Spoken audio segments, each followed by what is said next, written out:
Hello everyone, this is Baka Grappler speaking, and I have some good news today. I'm going to be starting Baki the Grappler Abridged back up soon, but I'm going to be making a few changes to try and make sure that this event doesn't happen again. But I'll get to that later. First, I would just like to say that my attempt at communicating with Funimation was a surprising success. The delay in my communicating with them was caused by the fact that Funimation was incredibly swamped with work to do, which is not surprising since they had been taking in a large number of Geneon licenses and it was the Christmas season. I would have told everyone this sooner, but I had a large number of real-life crises to take care of over the past few months myself. That and Persona 4 dropped, and that ate about a month of my spare time. But anyway, the content of my letter to Funimation was basically asking for clarification about copyright laws in application to abridging, just to try and figure out where I stand in all of this. The man who replied told me that Funimation is not now, nor in the foreseeable future, planning to take any kind of legal action against the abridging community on YouTube or anywhere else. But at the same time, they will not make any kind of endorsement of the actions taken by the abridging community, either singular or as a whole. This means that Funimation is taking a live and let live approach to this sort of thing.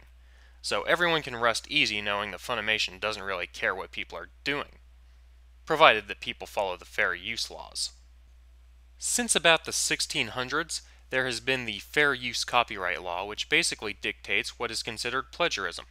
Since it's kind of complicated, I'll just break it down into what this law means to abridgers.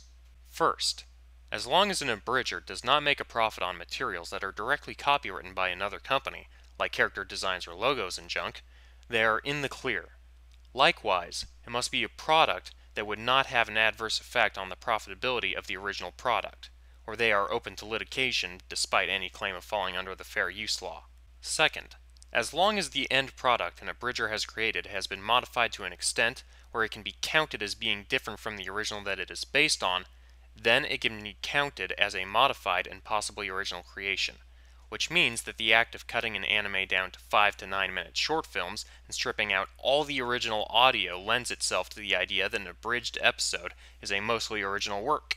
That's the long and short of it, but there is one special caveat. According to the fair use law, a parody of the property that was originally used gets a lot of leeway, but a satire about a different something utilizing the original copywritten product is not allowed. In other words, you can go ahead and use footage from an anime, let's say Cowboy Bebop, in order to make fun of Cowboy Bebop. You are not allowed to use footage from Cowboy Bebop to make a social commentary on the evils of testing on animals. Or at least that is what I've been led to believe by the movie laws mentioned in the article I read. So, now that I know the laws of fair use, what am I going to do? I've modified my episodes with a new disclaimer at the front that is a lot easier to read. I'm also going to change the titles to abbreviate Baki the Grappler and include the word parody.